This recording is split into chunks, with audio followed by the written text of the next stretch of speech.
പിന്നെ ചില തിരിച്ചറിവുകൾ നമ്മുടെ മനസ്സിന്റെ ശക്തി ഉപയോഗിച്ച് കഴിഞ്ഞാൽ നമുക്ക് ഒരുപാട് അത്ഭുതങ്ങൾ സൃഷ്ടിക്കാമെന്നുള്ള ചില തിരിച്ചറിവുകളുണ്ട്.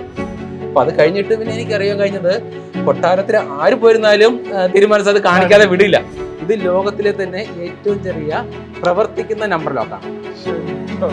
ശരിക്കും ഇതിന്റെ ഒരു ഫീല് നമ്മൾ നേരിട്ട് കാണുമ്പോഴാണ്, ആ ലെൻസിൽ കൂടി നോക്കുമ്പോൾ ഇതിനകത്ത് നമ്മൾ കാണുമ്പോൾ നമ്മൾ ലെൻസിലൂടെ കാണുമ്പോൾ നമ്മൾ അത് മാത്രം. നമസ്കാരം. അത്ഭുതം എന്നൊക്കെ പറഞ്ഞാൽ വളരെ ചെറുതായി പോകും.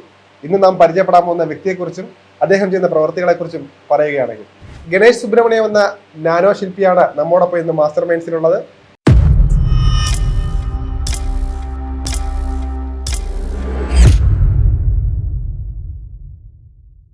അദ്ദേഹത്തെ കുറിച്ച് പറയുകയാണെങ്കിൽ ഏറ്റവും കുഞ്ഞിനോ, അതായത് നമ്മുടെ ഈ കണ്ണിൽ കൂടെ പോലും കാണാൻ പറ്റാത്ത രീതിയിലുള്ള ശില്പങ്ങൾ നിർമ്മിച്ച് വളരെയധികം പ്രശസ്തരായ ഒരു വ്യക്തിയാണ്. അപ്പോൾ അദ്ദേഹത്തോട് നമുക്കിന്ന് കുറെ വിശേഷങ്ങൾ ചോദിച്ചറിയാം. ചേട്ടാ, എങ്ങനെയാണ് ഈ ഞാൻ പറയുന്നത് നേരത്തെ പറയുന്നത് കുഞ്ഞു ലോകത്തേക്ക്, ഈ ഒരു കുഞ്ഞു ലോകം, നമ്മൾ ഏറ്റവും വലിയ വലിയ കാര്യങ്ങളാണ് നമ്മൾ കണ്ടുകൊണ്ടിരിക്കുന്നത്, അവിടെ നിന്ന് വേറിട്ട രീതിയിൽ ഈ കുഞ്ഞു ലോകത്തേക്ക് എങ്ങനെയാണ് എത്തിയത്? ഞാൻ 2005 ഈ കുഞ്ഞു സൃഷ്ടിയുടെ ലോകത്തിലേക്ക് ആദ്യമായിട്ട് ചുവട് വയ്ക്കുന്നത്. അപ്പൊ അതിന് കാരണം എന്ന് പറയുന്നത്, പണ്ട് മുതൽ തന്നെ എന്തെങ്കിലുമൊക്കെ കൗതുകങ്ങളായിട്ടുള്ള വർക്കുകളൊക്കെ ചെയ്യാനുള്ള ഒരു താല്പര്യം ഉള്ളിലുണ്ടായിരുന്നു. അപ്പോൾ ഞാൻ സ്കൂളിൽ പഠിക്കുന്ന കാലത്ത് തന്നെ ഈ ചിരട്ട കൊണ്ടും പഞ്ഞി കൊണ്ടൊക്കെയുള്ള ചെറിയ കാണുവാനായിട്ടുള്ള ഒരു ഷോ പീസൊക്കെ ആയിട്ടുള്ള കുഞ്ഞു വസ്തുക്കളൊക്കെ ചെയ്യാറുണ്ടായിരുന്നു.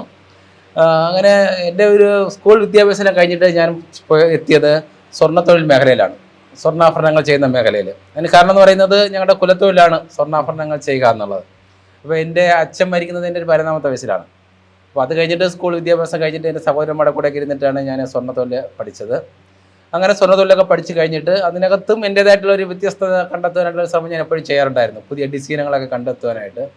അങ്ങനെ ചെയ്തു വരുന്ന ഒരു ടൈമിലാണ് ഇങ്ങനെയുള്ള ഒരു വ്യത്യസ്തമായ ഒരു ആശയം, അതായത് ഒരു ചെറിയൊരു സൃഷ്ടി ചെയ്യുക, അത് നമ്മൾ നോക്കിയാൽ മനസ്സിലാക്കാൻ പറ്റാത്ത അത്രയും ചെറുതായിട്ട് നോക്കിയാൽ നമുക്ക് പെട്ടെന്ന് മനസ്സിലാവാൻ പാടില്ല. എന്നാലും ലെൻസിൽ കൂടെ നോക്കുമ്പോൾ നമുക്ക് എന്താണ് അതിനകത്ത് ചേരിക്കുക എന്നുള്ളത് മനസ്സിലാക്കാൻ അത്രയും ചെറുതായിട്ട് കൈകൊണ്ട് നിർമ്മിച്ചെടുത്തു കഴിഞ്ഞാൽ അതിനകത്തൊരു പ്രത്യേക കൗതുകമുണ്ട്. ഇങ്ങനെ ചിന്തിക്കുമ്പോഴും എങ്ങനെ ചെയ്താലാണ് അത് ചെയ്യാൻ കഴിയുക എന്നുള്ളതിനെ കുറിച്ച് വലിയ ധാരണയൊന്നുമില്ല. അങ്ങനെ ആരും ചെയ്തിട്ടുള്ളതായിട്ട് എനിക്ക് അറിവില്ല. പക്ഷെ എന്തായിരുന്നാലും അതിനകത്തൊരു സാധ്യത ഉണ്ട് എന്നുള്ളൊരു തോന്നൽ എൻ്റെ ഉള്ളിലുണ്ടായിരുന്നു. അങ്ങനെ കുറേ നാൾ അങ്ങനെ മനസ്സിലാത്ത അതിനെക്കുറിച്ച് ചിന്തിച്ചിട്ട് നടക്കുകയായിരുന്നു. അങ്ങനെയാണ് മനസ്സിൽ അതിൻ്റെ ആദ്യം വന്ന രൂപം എന്ന് പറയുന്നത് ഒരു തോണിക്കാരനും, തോണിയിൽ ഒരാൾ തൊഴിഞ്ഞു പോകുന്ന ഒരു രൂപം, ഒരു ശില്പം, അതാണ് എൻ്റെ മനസ്സിനകത്ത് ആദ്യം വന്ന രൂപം. അപ്പോൾ അത് ഞാൻ പഠിച്ച എൻ്റെ സ്വർണ്ണത്തൊഴിലിൽ നിന്ന് പഠിച്ച അറിവുകൾ ഉപയോഗിച്ചിട്ട് സ്വർണം കൊണ്ട് തന്നെ ചെയ്യാനായിട്ടുള്ള ഒരു ശ്രമമാണ് ഞാൻ ആദ്യം നോക്കിയത്.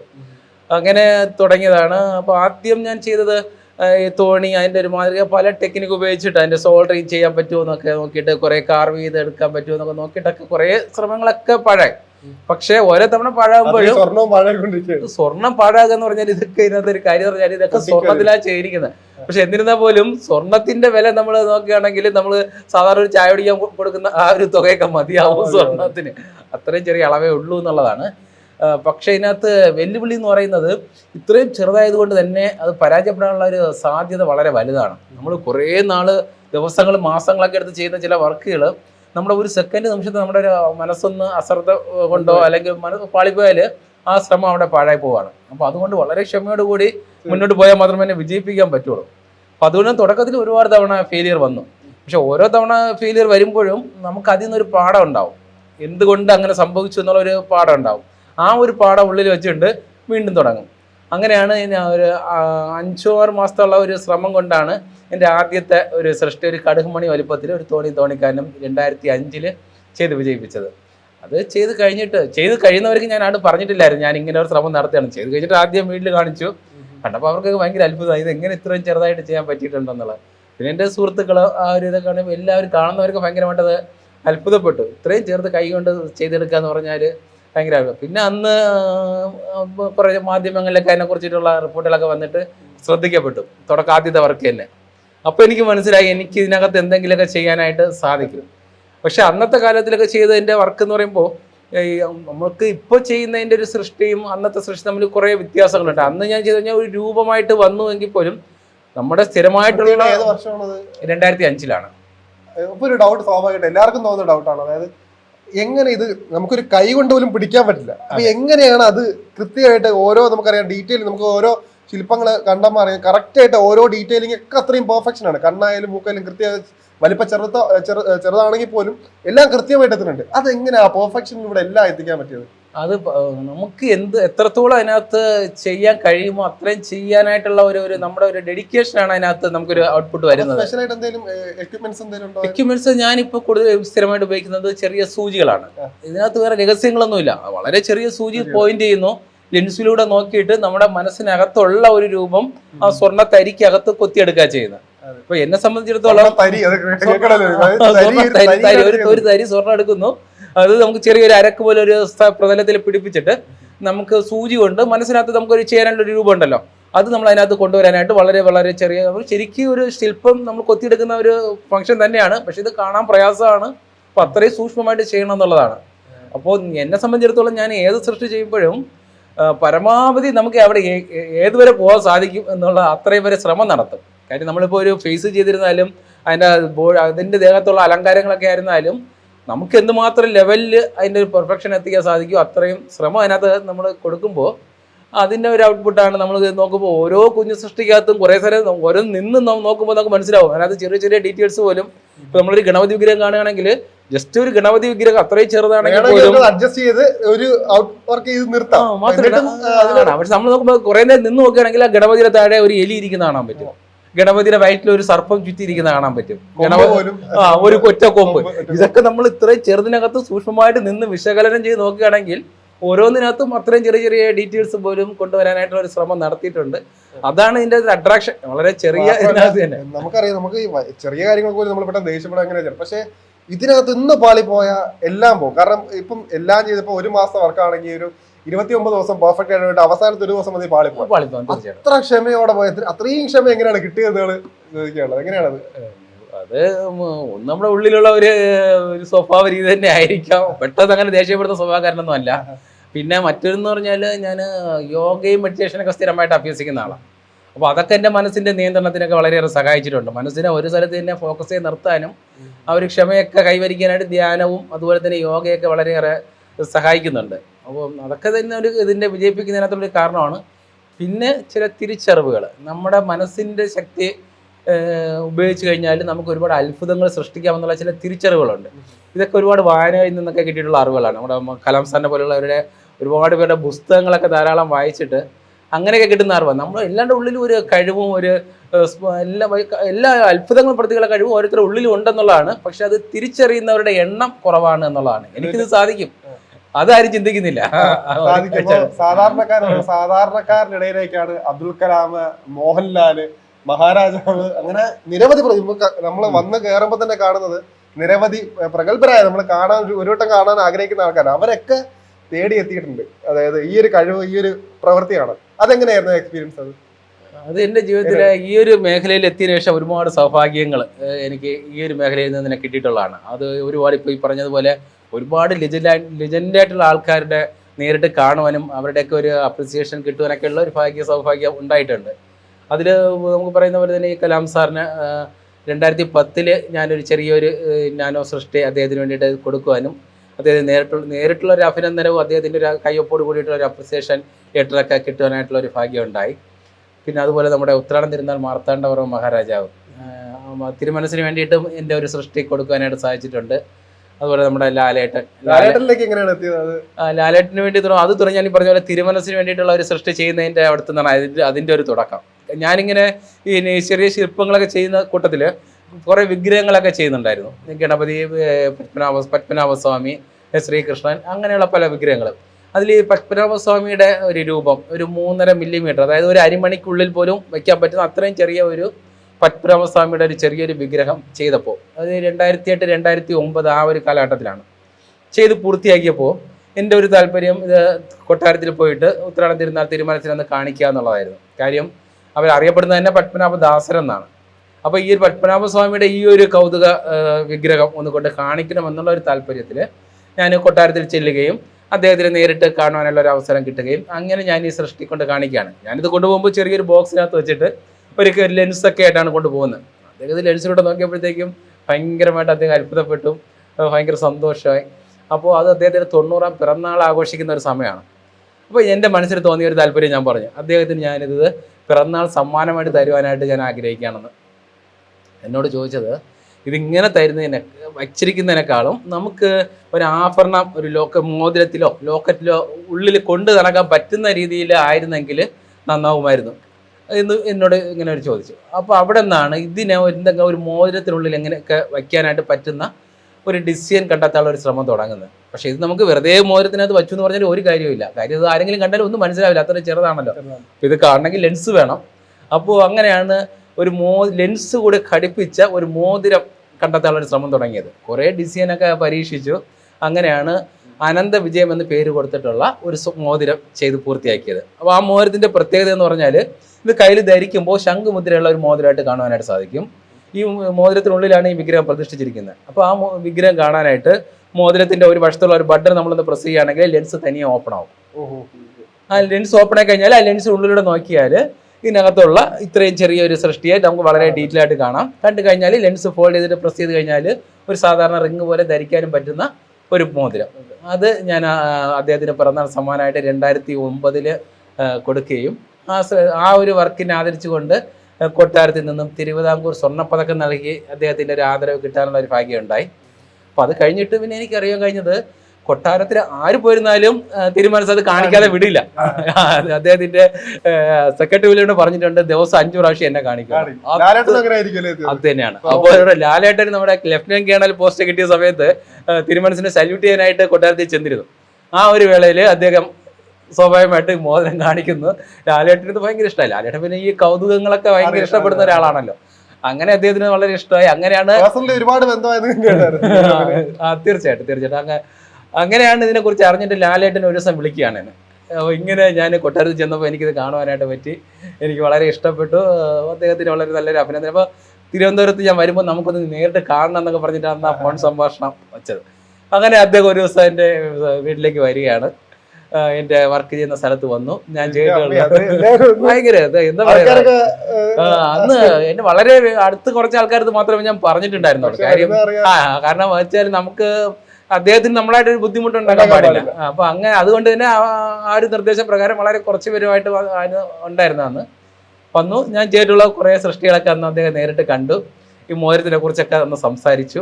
അപ്പോൾ അന്ന് ലാലേട്ടൻ പറഞ്ഞു, അദ്ദേഹത്തിന്റെ കയ്യിൽ നടരാജ വിഗ്രഹം, വളരെ വലുപ്പത്തിലുള്ള ഒരു നടരാജ വിഗ്രഹം, തടിയിൽ കൊത്തിയിട്ടുള്ള ഒരു 12 അടിയോളം വലിപ്പമുള്ള നടരാജ വിഗ്രഹം അദ്ദേഹത്തിന്റെ കയ്യിലുണ്ട്.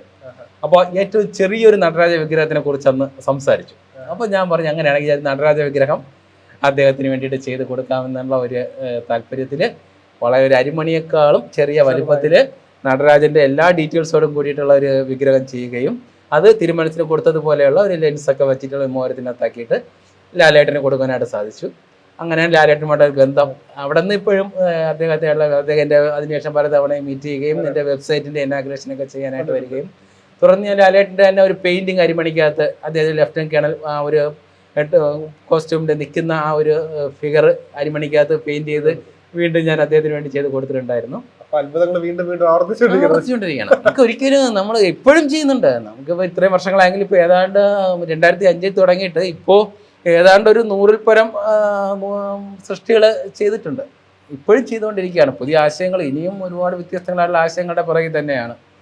നമ്മൾ നമ്മുടെ തന്നെ പോളിഷ് ചെയ്തുകൊണ്ടിരിക്കുന്ന ഒരു രീതിയിലാണ് ഓരോ സൃഷ്ടി. കാരണം ഇപ്പോഴും നമുക്ക് ഞാനീ പറഞ്ഞ പോലെ നമ്മുടെ കണ്ണിനോ വേറെ പലരും ചോദിക്കാറുണ്ട്, സിനിമ ചെയ്തതിൻ്റെ കണ്ണിനൊക്കെ എന്തെങ്കിലും പ്രശ്നമുണ്ടോ എന്നൊക്കെ. ഞാൻ നേരത്തെ പറഞ്ഞ പോലെ യോഗയുടെ മെഡിറ്റേഷൻ്റെ ഗുണം കൊണ്ടാവാം ഇപ്പോഴും പെർഫെക്ഷൻ കൂടിയിട്ടേ ഉള്ളൂ. നമുക്ക് വർക്കുകളെ കുറിച്ച് നമ്മളെ വിശേഷം കാണാം. അതെ, നമ്മൾ ഈ വർക്കുകൾ ഇപ്പൊ നമുക്ക് ഇത് നമ്മുടെ ഏറ്റവും ചേട്ടൻ പറഞ്ഞതനുസരിച്ച് ഏറ്റവും ഹൈലൈറ്റ് എന്ന് പറയുന്നത് ആനയുടെ ഒരെണ്ണം കാണിച്ചത് ഞാൻ കണ്ട് ഞെട്ടിപ്പോയി. അതായത് ഒരു നമ്മുടെ സൂചി, തയ്യൽ സൂചിയുടെ ആ ഒരു സുഷിരത്തിനകത്ത് തന്നെ 3 ആനകളാണ് ഉള്ളത്. അത് നിങ്ങൾ തന്നെ കണ്ടുപോകണത്, കാരണം ഞെട്ടിപ്പോകുന്ന സംഭവമാണ്. അപ്പൊ അതിൽ നമുക്ക് ഓരോന്നായിട്ട് കാണാം. ഇത് നമ്മുടെ ഒരു ആർട്ട് ഗാലറിയാണ്. ഇത് പൂജപ്പുരയില്, തിരുവനന്തപുരത്ത് പൂജപ്പുരയില് കാട്ടറോഡ് എന്ന് പറയുന്ന സ്ഥലത്താണ് ഈ ഒരു ഗാലറി ഉള്ളത്. ഇതിന്റെയൊക്കെ പ്രദർശനങ്ങളൊക്കെ പല സ്ഥലങ്ങളിൽ നമ്മൾ സംഘടിപ്പിക്കാറുണ്ട്. അപ്പോൾ ഇതിന്റെ ഒരു സ്ഥിരം സംവിധാനം എന്നുള്ള രീതിക്കാണ് ഈ ഒരു ആർട്ട് ഗാലറി ഉള്ളത്. അപ്പോൾ ഇത് നേരിട്ട് കാണാൻ താല്പര്യമുള്ളവർക്ക് ഇവിടെ വന്നു കഴിഞ്ഞാൽ ഇത് നേരിട്ട് കാണാൻ പറ്റും. അപ്പോൾ ഇവിടെ നമുക്ക് ഏതാണ്ട് ഒരു 25 കൂടുതൽ ശില്പങ്ങൾ ഇവിടെ പ്രദർശിപ്പിച്ചു കാണുവാനായിട്ട് സാധിക്കുന്നത്. ഇവിടെ നമുക്കൊരു ഫ്രെയിം കാണാം. ഈ ഫ്രെയിമിന് മുന്നിൽ ലെൻസ് ഉണ്ട്. ഓരോ സൃഷ്ടിയുടെ മുന്നിൽ ഒരു ലെൻസ് ഇങ്ങനെ ഘടിപ്പിച്ചിട്ടുണ്ട്. അപ്പോൾ നമുക്ക് നേരിട്ട് ഇതിൻ്റെ യഥാർത്ഥ വലിപ്പം എന്താണെന്ന് മനസ്സിലാക്കുവാനും ഇതിൻ്റെ ഡീറ്റെയിൽ ആയിട്ട് കാണാനായിട്ട് ഈ ലെൻസിന് അടുത്തേക്ക് നമ്മളിങ്ങനെ ഉള്ളിലേക്ക് നോക്കുമ്പോഴേക്കും അതിൻ്റെ ഒരു ഡീറ്റെയിൽസ് മനസ്സിലാക്കുവാനായിട്ട് പറ്റുന്ന രീതിയിലാണ് ഇത് വെച്ചിട്ടുള്ളത്. അപ്പോൾ ഇത് നമ്മൾ ആദ്യം കാണുന്ന ഒരു ഗണപതി വിഗ്രഹമാണ്. അപ്പോൾ ഈ ഗണപതി വിഗ്രഹത്തിനെ കുറിച്ചുള്ള ഡീറ്റെയിൽസ് ആണ് നമുക്ക് താഴെ കാണുന്നത്. ഇത് ഒരു 3 മില്ലിമീറ്ററിന് താഴെ 2.75 മില്ലിമീറ്ററിലാണ് ഈ ഒരു ഗണപതി വിഗ്രഹം ചെയ്തിരിക്കുന്നത്. തുടർന്ന് നമുക്ക് കാണാനായിട്ട് സാധിക്കുന്നത് ഒരു മൊട്ടുസൂചി. നമ്മൾ വെറുതെ നോക്കുകയാണെങ്കിൽ ഒരു മൊട്ടുസൂചി കാണാം. ആ മൊട്ടുസൂചിയുടെ മുകളിൽ വളരെ തരി പോലെ ഒന്ന് കാണാം. അതൊരു ക്രൈസ്റ്റിന്റെ വിഗ്രഹമാണ്. ഒരു 2.5 മില്ലിമീറ്റർ മാത്രം വലിപ്പമുള്ള യേശുക്രിസ്തുവിന്റെ ക്രൂശിത രൂപമാണ് ഈ രണ്ടാമത് നമുക്കിവിടെ വച്ചിട്ടുള്ളത്. ഇനി നമുക്ക് കാണാനായിട്ട് പറ്റുന്നത് മക്ക മദീനയാണ്. അപ്പോൾ നമുക്ക് ലെൻസിലൂടെ നോക്കുകയാണെങ്കിൽ മക്ക മദീനയുടെ എല്ലാ ഡീറ്റെയിൽസും അതിനകത്ത് കാണാനായിട്ട് പറ്റുന്ന രീതിക്കുള്ള ഒരു സൃഷ്ടിയാണ്. അതെ, വളരെ അതെ എല്ലാവരും കടകിന്റെ ഒരു അരിമണിയുടെ സൂചിക്കുഴയ്ക്കുള്ളിലൊക്കെ നിൽക്കുന്ന അത്തരത്തിലുള്ള ഇതിപ്പോ തന്നെ ഈ 3 മതങ്ങളെയും നമ്മൾ ഒരുമിച്ച് വരുന്ന രീതിക്ക് ഒരു സൂചിക്കുഴയ്ക്കകത്ത് 3 മതങ്ങളുടെ സിമ്പിൾസ് ആണ് ഇതിനകത്ത് കാണുന്നത്. യൂണിറ്റി ഇൻ ഡിവേഴ്സിറ്റി എന്നുള്ള ഒരു സൃഷ്ടിയാണത്. ഭാരത് മാതാ നമ്മുടെ ഫ്ലാഗൊക്കെ എന്തിക്കൊണ്ട് നിൽക്കുന്നു. പുറകിൽ ഇന്ത്യയുടെ മാപ്പ് നമുക്ക് കാണുവാനായിട്ട് സാധിക്കും. വാഹനം സിംഹം അടുത്തിരിക്കുന്നത് കാണാം. ഇതെല്ലാം കൂടെ നിൽക്കുന്നത് ഒരു ഭൂഗോളം ലെൻസിലൂടെ നോക്കുമ്പോഴേക്കും നമുക്ക് ഒരു ഭൂഗോളം കാണാം. എല്ലാം അതിനകത്ത് വന്നിട്ടുണ്ട്. നമ്മൾ ലെൻസിൽ നോക്കുമ്പോൾ ഒരു ഭൂഗോളത്തിന് മുകളിൽ ഭാരത് മാത നിൽക്കുന്നതായിട്ട് കാണും. ആ ഭൂഗോളമായിട്ട് നമ്മൾ കാണുന്നത് കടുക. അതെ, ഒരു കടുകിന് മുകളിലാണ് ആ ഭാരത് മാത നിൽക്കുന്നത്. ഇത് അടുത്ത കാലത്ത് ചെയ്തതാണ്. നമ്മളെല്ലാവരും എല്ലാവരുടെയും ജീവിതം തന്നെ വലിയൊരു പ്രതിസന്ധിയിൽ നിന്നും മോചിപ്പിക്കപ്പെടുന്നു. അതായത് എസ്കേപ്പ് ഫ്രം കോവിഡ്, കൊറോണ എന്നുള്ള ഒരു വ്യാധിയിൽ നിന്നും മാനവരാശി രക്ഷപ്പെടുന്ന രീതിക്ക് ആ ഒരു തീമിൽ ചെയ്തിട്ടുള്ള ഇതൊരു സൂചിയും നമ്മൾ ലെൻസിലൂടെ നോക്കുകയാണെങ്കിൽ കൊറോണ വൈറസുകളെ കാണാം. അതിൽ നിന്നും ഒരു ചങ്ങല, ആ ചങ്ങലയിൽ നിന്നും പൊട്ടിച്ചിട്ട് രക്ഷപ്പെട്ട് ഓടുന്ന ഒരു മനുഷ്യനെ കാണാം. അതെ, ആ മനുഷ്യനെ നമ്മൾ നോക്കുകയാണെങ്കിൽ മുഖത്ത് മാസ്ക് ധരിച്ചിട്ടുണ്ട്, കയ്യിൽ സാനിറ്റൈസർ പിടിച്ചിട്ടുണ്ട്, ഒരു മെഡിസിൻ ബോക്സ് പിടിച്ചിട്ടുണ്ട്. അപ്പോൾ ആ ഒരു തീമിൽ ചെയ്തിട്ടുള്ള ഒരു സൃഷ്ടിയാണിത്. ഇതിന് പേര് വരുന്നത് ബേൺഡ് ലൈവ്സ് എന്നാണ്. ഇതിൽ നമ്മൾ കൊടുക്കുന്ന ഒരു സന്ദേശം, ഇത് പുകവലിക്കെതിരായിട്ടുള്ള ഒരു സന്ദേശമാണ്. നമ്മുടെ ബേൺഡ് ലൈവ്സ് നമ്മൾ ഇതിലൂടെ നോക്കുമ്പോൾ ഒരു സിഗരറ്റ് കുറ്റി കാണാം. ആ സിഗരറ്റ് കുറ്റിയുടെ ചാരത്തിനുള്ളിൽ താഴ്ന്നു പോകുന്ന 2 സ്വർണ്ണ കൈകൾ കാണാം. അതായത് നമ്മുടെ സ്വർണം പോലുള്ള നമ്മുടെ ജീവിതം ചാരത്തിനുള്ളിലേക്ക് ഹോമിച്ച് കളയുന്ന ആ രീതിയിലാണ് ആ കൈകൾ കാണുന്നത്. ജീവിതം തന്നെ ഹോമിച്ച് പോയിട്ടുള്ളവരുടെ പ്രതീകമായിട്ട് കുറേ സ്കെൽറ്റന്റെ പാഴ്സുകൾ ആ ചാരത്തിനുള്ളിൽ കാണാം. അപ്പം അത്തരത്തിലുള്ള ഒന്നാണ് ഈ ഒരു സൃഷ്ടി. ഇത് എൻ്റെ ഒരു വളരെ പരിശ്രമം, മറ്റുള്ള എല്ലാത്തിൽ നിന്നും വളരെയേറെ പരിശ്രമം നിറഞ്ഞിട്ടുള്ള ഒരു വർക്കാണ് ഇതൊന്ന്. ഇത് എനിക്കൊരു 6-7 മാസം വരയ്ക്കും ഇതിനകത്ത് ആ സമയം ചെലവഴിച്ച് ചെയ്യേണ്ടി വന്നിട്ടുണ്ടായിരുന്നു. അതിന് റീസൺ എന്ന് പറയുന്നത് മറ്റുള്ളതൊക്കെ ശില്പങ്ങളാണ്, പക്ഷെ ഇതിനകത്തൊരു വ്യത്യസ്തം എന്ന് പറഞ്ഞാൽ ഇതിനകത്ത് ഫംഗ്ഷൻ ചെയ്യുന്നതാണ്. ഇത് ലോകത്തിലെ തന്നെ ഏറ്റവും ചെറിയ പ്രവർത്തിക്കുന്ന നമ്പർ ലോക്കാണ്. അടയ്ക്കാനും തുറക്കാനും പറ്റുന്ന കീ നമ്പർ ഒക്കെ ഇതിനകത്ത് നമ്മൾ നോക്കുകയാണെങ്കിൽ 000.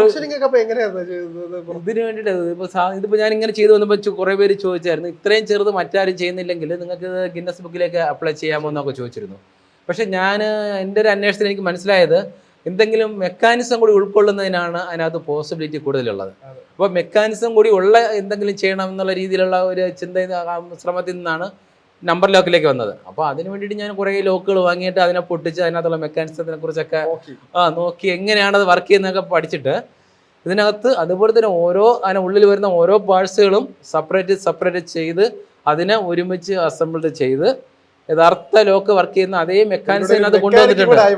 അതെ, ആ ഒരു മെക്കാനിസം വർക്ക് ചെയ്യുന്നത്. ഇതിനകത്ത് ഒരു വെല്ലുവിളി എന്ന് പറഞ്ഞാൽ നമ്മൾ ഓരോ പാർട്സ് നമ്മൾ കൊത്തിയെടുക്കുമ്പോഴും ഓരോന്നിൻ്റെയും ഒരു അലൈൻമെന്റിൽ എവിടെയെങ്കിലും വളരെ പോയിന്റ് മില്ലിമീറ്ററിനകത്ത് എന്തെങ്കിലും ചെറിയൊരു വ്യത്യാസം വന്നാൽ പോലും വർക്കാവില്ല. ഫംഗ്ഷൻ കറങ്ങണമല്ലോ.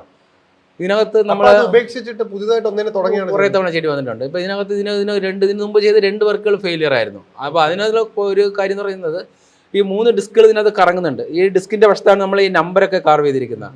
ഈ ഡിസ്ക് ഒക്കെ നമ്മൾ സെറ്റ് ചെയ്തിട്ട് ഏറ്റവും ഫിനിഷിങ്ങിനകത്ത് ഇതിന് താഴെ ഒരു സോൾഡറിങ് ചെയ്യേണ്ട ഒരു പോർഷൻ ഉണ്ട്. ആ ഒരു സോൾഡറിങ് കൂടെ കഴിയുമ്പോഴാണ് ഇത് സെറ്റായി വരുന്നത്. പക്ഷേ ഈ സോൾഡറിങ് എന്ന് പറയുന്നത് നമുക്ക് ഹീറ്റ് ചെയ്യണം. ഹീറ്റ് ചെയ്യുമ്പോൾ ലെൻസിൽ കൂടെ നോക്കിയിട്ട് ഒരിക്കലും നമുക്ക് ഹീറ്റ് ചെയ്യാൻ സാധിക്കില്ല. അപ്പോൾ അത് മനസ്സിൻ്റെ ഒരു കാൽക്കുലേഷനിൽ വേണം ആ ഒരു ടെമ്പറേച്ചർ മെയിൻറ്റെയിൻ ചെയ്യാനായിട്ട്. അപ്പോൾ അവിടെ നമുക്ക് വളരെ ചെറിയൊരു ഹീറ്റിൻ്റെ വ്യത്യാസം വന്നാൽ പോലും ഈ സോൾഡറിങ് സ്പ്രെഡായി പോകും. അങ്ങനെ സ്പ്രെഡ് ആയി കഴിഞ്ഞാൽ ഏതെങ്കിലും ഡിസ്ക് കറങ്ങാതെ വരും. കാര്യം സോൾഡറിങ് അതിലും കൂടെ വ്യാപിക്കും. അങ്ങനെയാണ് ആദ്യത്തേത് ഫെയിലിയർ ആയത്. വീണ്ടും പക്ഷേ നമ്മൾ വീണ്ടും നമ്മളെപ്പോഴും പരാജയപ്പെട്ടു നമ്മളെപ്പോൾ സ്വയം പറയുന്നുവോ അപ്പോഴേ പരാജയപ്പെടുന്നുള്ളൂ. ഇല്ലെങ്കിൽ അതൊരു പാഠമാണ്. അങ്ങനെ തന്നെ വീണ്ടും തുടങ്ങിയിട്ട് എൻ്റെ മൂന്നാമത്തെ ഒരു അറ്റംപ്റ്റാണ് എല്ലാ വിചാരിച്ച രീതിയിൽ തന്നെ അതിനെ ഫിനിഷ് ചെയ്ത് കൊണ്ട് വരാനും ഇത് എങ്ങനെയാണ് വർക്ക് ചെയ്യുന്നതെന്ന് കാണിക്കുന്നതിൻ്റെ ഒരു മൈക്രോസ്കോപ്പ് ഇവിടെയാണ് ഇപ്പോൾ ഇതിനോടൊപ്പം നമ്മൾ കാണിക്കുന്നത്. ഇതൊരു മർമേഡാണ്. സ്വിമ്മിങ് ചെയ്യുന്ന രീതിക്ക് ഉള്ള ഒരു രൂപമാണത് മർമേഡിൻ്റെ. അതുപോലെ തന്നെ വില്ലേജ് ലേഡി, ഇത് അരിമണി. ഇത് നമ്മൾ കമ്പാരിസന് വേണ്ടിയിട്ട് ഒരു പകുതി അരിമണിക്ക് മുകളിൽ വെച്ചിട്ട് എടുത്തിരിക്കുന്ന ഒരു ചിത്രമാണ് ഈ കാണുന്നത്. ഇത് കമ്പാരിസന് വേണ്ടിയിട്ട് അരിമണി കാണിച്ചിരിക്കുന്നത്. നമ്മൾ ലെൻസിലൂടെ കാണുമ്പോൾ നമുക്ക് ആ ഒരു ശില്പം മാത്രമാണ് നമുക്ക് കാണുവാനായിട്ട് വെച്ചിട്ടുള്ളത്. ശ്രീജിത്ത് തിരുനാൾ ബാലരാമവർമ്മ മഹാരാജാവിൻ്റെ ഒരു വർക്ക് പോർട്രേറ്റ് ശില്പമാണ്. അതുപോലെ തന്നെ നമ്മുടെ ഗാന്ധിജി പെൻസിൽ മുനയിൽ നിൽക്കുന്ന രീതിക്ക് ഗാന്ധിജിയുടെ ഒരു പൂർണ്ണകായ ശില്പമാണ്.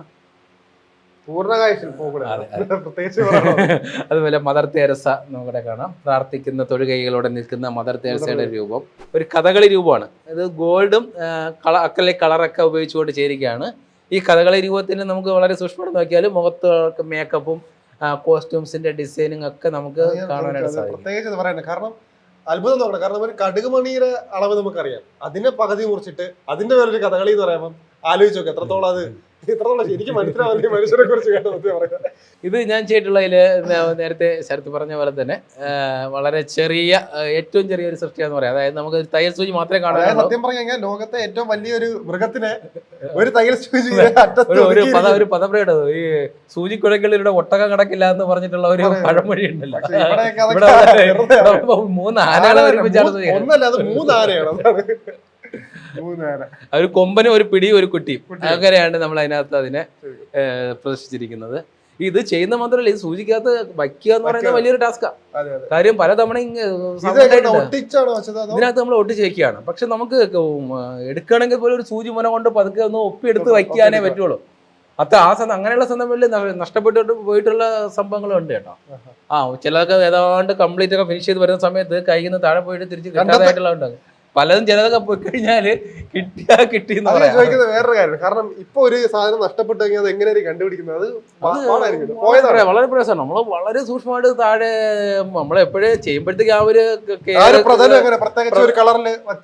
പരമാവധി ഒരു പക്ഷേ വീഴുന്നാലും തിരിച്ച് കിട്ടുവാനായിട്ട് പറ്റുന്ന രീതിയിലുള്ള ഒരു ഷീറ്റ് നമ്മൾ താഴെ ഉണ്ട്.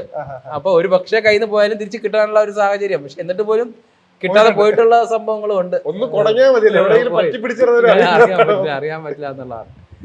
അതുപോലെ തന്നെ ഒരു സ്വർണ്ണ മാനാണ് അതിനകത്ത് കാണുന്നത്. നല്ല ഇതുണ്ട് കേട്ടോ, കാണാൻ തന്നെ അതിന്റെ കൊമ്പൊക്കെ.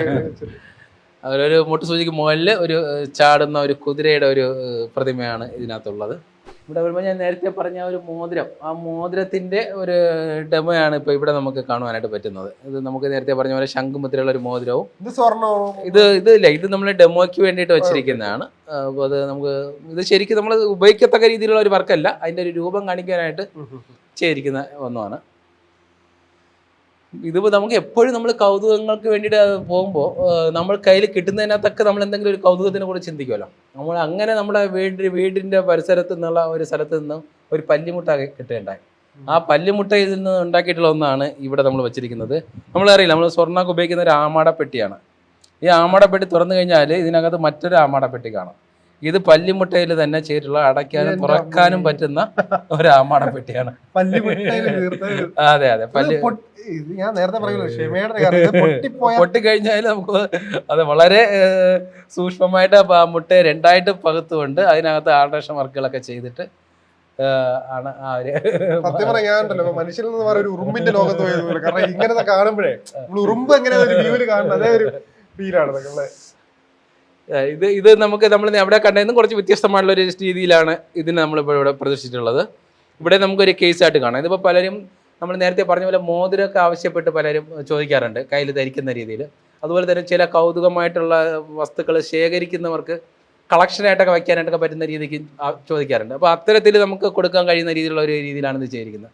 ഇതൊരു സ്റ്റാൻഡായിട്ടും ആ സ്റ്റാൻഡിൽ കൂടെ നമുക്ക് ലെൻസൊക്കെ വരുന്ന രീതിയിലാണ്. അപ്പോൾ ഇവിടെ നമുക്ക് കാണാൻ കഴിയുന്നത് നമ്മൾ ഗണപതിയാണ്, പഞ്ചമുഖ ഗണപതിയാണത്. 5 മുഖങ്ങളോട് കൂടിയിട്ടുള്ള ഇതിനകത്ത് തുമ്പിക്കൈക്കൊക്കെ ഓരോ തുമ്പിക്കൈക്ക് ഒരു മുടിനാരിൻ്റെ ഒക്കെ കനവേ ഉള്ളൂ കേട്ടോ. അപ്പോൾ ഈ 5 മുഖങ്ങൾ നമ്മൾ കൊത്തിയെടുക്കുമ്പോൾ ഏതെങ്കിലും ഒരു മുഖത്തുള്ള ഒരു തുമ്പിക്കൈ എല്ലാം മാറിക്കഴിഞ്ഞാൽ അത് കഴിഞ്ഞു. അത്രയും വെല്ലുവിളിയൊക്കെ ഉള്ള ഒരു സൃഷ്ടിയാണിത്. അതുപോലെ ഇതിനകത്ത് കുറച്ചെല്ലാം വിഗ്രഹങ്ങളാണ്. സ്വാമി അയ്യപ്പൻ്റെ ഒരു വിഗ്രഹമാണ്. കപ്പലാണ്. ഒരു അരമണിക്കുള്ളിൽ ഒരു ഒരു വെള്ളം പോലുള്ള ഒരു പ്രതലം ചെയ്തെടുത്തിട്ട് അതിൽ ഒഴുകി പോകുന്ന രീതിക്ക് ഒരു കപ്പലാണ്, പായ്ക്കപ്പൽ. ആ ഒരു രീതിയിലാണ് അത് ചെയ്തിരിക്കുന്നത്. ഇത് നമ്മുടെ പ്രൈം മിനിസ്റ്റർ നരേന്ദ്രമോദിജിയുടെ ഒരു ശില്പമാണ്. ഇത് അദ്ദേഹത്തിന് നേരിട്ട് കാണാൻ കഴിയുന്ന ഒരു സന്ദർഭം വരികയാണെങ്കിൽ ഇത് പ്രസൻറ്റ് ചെയ്യാനായിട്ടുള്ള ഒരു താല്പര്യത്തോടു കൂടി ചെയ്ത് വെച്ചിരിക്കുന്ന ഒരു സൃഷ്ടിയാണ്. ഇത് നമ്മൾ നോക്കുകയാണെങ്കിൽ ഒരു മുട്ടുസൂചി കാണാം. ലെൻസിലൂടെ നോക്കുമ്പോൾ തൊഴുതുകൊണ്ട് നിൽക്കുന്ന നമ്മുടെ പ്രധാനമന്ത്രിയുടെ ഒരു രൂപം അതിനകത്ത് നമുക്ക് കാണാം. ഇതൊക്കെ കണ്ടപ്പോൾ എനിക്ക് തോന്നി, കാരണം എന്നെ പോലെ തന്നെ കുറെ പേർക്ക് ആഗ്രഹം ഉണ്ടാവും ഇത് ഇപ്പം ഗണേശോട് സംസാരിക്കണം, ഇതിന് കുറെ ഇപ്പൊ ചിലപ്പോൾ ഗിഫ്റ്റ് ആയിട്ട് കൊടുക്കാൻ കുറെ പേർക്ക് അങ്ങനെ പ്രൈവറ്റ് വർക്കുകളൊക്കെ സ്വീകരിക്കണം ചെയ്യാറുണ്ട്. അപ്പൊ നമുക്ക് കൃത്യമായിട്ട് ഇതിന്റെ സ്ഥലം ഇപ്പൊ കോൺടാക്ട് ചെയ്യണമെങ്കിൽ എങ്ങനെയാണെന്ന് പറഞ്ഞു കൊടുക്കാം ആൾക്കാർക്ക് വേണ്ടി. കാരണം എന്തായാലും പരിചയപ്പെടാൻ ആഗ്രഹമുള്ള ഇഷ്ടം പോലെ കാര്യം ഇതിനകത്ത് കാണുന്നുണ്ട്. ഗിഫ്റ്റ് ആയിട്ട് എന്തെങ്കിലും കൊടുക്കാൻ പ്രൈവറ്റ് വർക്ക് ചെയ്യുന്നുണ്ട്. അപ്പൊ അതിന് വേണ്ടി ഒരു കറക്റ്റ് ആയിട്ട് ലൊക്കേഷനും തീർച്ചയായിട്ടും. അപ്പൊ ഞാൻ നമ്മുടെ പൂജപ്പുരയാണ്, നമ്മുടെ തിരുവനന്തപുരത്ത് പൂജപ്പുര എന്നുള്ള സ്ഥലത്താണ് ഈ ഒരു ഗ്യാലറി ഉള്ളത്. ഇവിടെ വന്നു കഴിഞ്ഞാൽ നമുക്ക് നേരിട്ട് കാണുവാനായിട്ട് ഇതിൻ്റെ സൃഷ്ടികളൊക്കെ നേരിട്ട് കാണുവാനായിട്ടൊക്കെ സാധിക്കും. അപ്പോൾ വരുന്നതിന് മുൻപായിട്ട് ഒന്ന് അറിയിച്ചിട്ട് വരുന്നതായിരിക്കും എപ്പോഴും നല്ലത്. 9846382838 ഈ ഒരു നമ്പറിൽ ഒന്ന് വിളിച്ചു കഴിഞ്ഞാൽ നിങ്ങൾക്ക് വരുന്നതിനുള്ളൊരു സമയം മുൻകൂട്ടി നിശ്ചയിക്കാം. വന്നു കഴിഞ്ഞാൽ നമുക്ക് കാണുന്നതിനും അതുപോലെ ഇത് സ്വന്തമാക്കണം എന്നുള്ളൊരു താല്പര്യത്തോടു കൂടി വരുന്നവർക്ക് അതിന് വേണ്ടിയിട്ടൊക്കെ നേരിട്ട് വന്ന് കാണുവാനായിട്ട് പറ്റുന്നതാണ്. ഞാൻ മിക്കവാറും ഈ ഇവിടെ തന്നെ ഉണ്ടാവാറുണ്ട്. എന്തായിരുന്നാലും കോൺടാക്ട് ചെയ്തുകൊണ്ട് നമുക്ക് തീർച്ചയായിട്ടും നേരിട്ട് കാണാവുന്നതാണ്. എന്തായാലും നിങ്ങൾ ഇത് അധികം കണ്ടിട്ടില്ലെങ്കിൽ നിങ്ങൾ തീർച്ചയായിട്ടും നേരിട്ട് വന്ന് കാണേണ്ടതാണ്. എൻ്റെ ഒരു അഭ്യർത്ഥനയാണ്. കാരണം നമ്മൾ ചിലപ്പോൾ ഈ ക്യാമറയിൽ കൂടെ കാണുന്നതായിരിക്കില്ല, അതിൽ നിന്നും മനോഹരമാണ്. കാരണം ഞാൻ വന്നപ്പോൾ എക്സ്പെക്ട് ചെയ്തതിനേക്കാൾ പ്രതീക്ഷതിനേക്കാൾ ഏറെ അത്ഭുതങ്ങളാണ് ഇവിടെ ഉള്ളത്. ഈ ഒരു കുഞ്ഞു ലോകത്ത് നമ്മൾ എത്തിപ്പെട്ടതിൻ്റെ ഒരു ഇത്. ഇപ്പോൾ കുട്ടികളെല്ലാവരും ഉണ്ടെങ്കിൽ അവരെയൊക്കെ വിളിച്ച് കാണാൻ വരിക. അപ്പോൾ എന്തായാലും വളരെയധികം തീർച്ചയായിട്ടും ശരത് പറഞ്ഞ പോലെ നമ്മൾ ഇതിൻ്റെയൊക്കെ നമ്മൾ വീഡിയോയിലോ ഫോട്ടോയിലോ കാണുന്നതല്ല, ശരിക്കും ഇതിൻ്റെ ഒരു ഫീല് നമ്മൾ നേരിട്ട് കാണുമ്പോഴാണ്. ആ ലെൻസിൽ കൂടി നോക്കുമ്പോൾ ഇതിനകത്ത് നമ്മൾ കാണുമ്പോൾ നമ്മൾ ലെൻസിലൂടെ കാണുമ്പോൾ നമ്മൾ അത് മാത്രമാണ് നമ്മുടെ ബ്രെയിനിനകത്ത് നിൽക്കുന്നത്. പലരും കാണുന്നവർ പറയാറുണ്ട് കുറേ നാൾ എൻ്റെ മനസ്സിനകത്ത് നിന്ന് ഈ ഒരു രൂപങ്ങൾ പോകുന്നില്ല എന്നല്ല കാര്യം. മനസ്സിനകത്ത് ആ ഒരു ഫീല് കിട്ടുന്നു. അത് തന്നെയാണ് ഒരു കലാകാരനെ സംബന്ധിച്ചിടത്തോളം ഏറ്റവും വലിയ അംഗീകാരം അവാർഡ് എന്ന് പറയുന്നത്. പലരും ചിലരൊക്കെ കണ്ടിട്ട് അവരുടെ കണ്ണ് നിറഞ്ഞു പോകുന്നതൊക്കെ കാണാൻ കഴിഞ്ഞിട്ടുണ്ട്.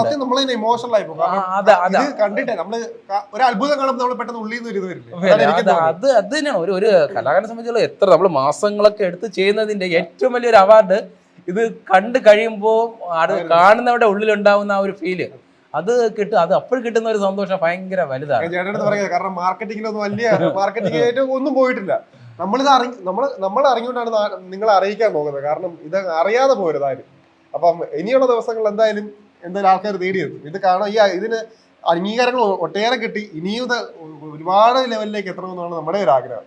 അപ്പൊ എന്തായാലും വളരെയധികം നന്ദി. ഓക്കെ, എന്തായിരുന്നാലും ഇതിന്റെ വിശേഷങ്ങള് മലയാളി ലൈഫ് പ്രേക്ഷകരുമായിട്ട് പങ്കുവയ്ക്കാൻ കഴിഞ്ഞതിൽ വളരെയേറെ സന്തോഷമുണ്ട്.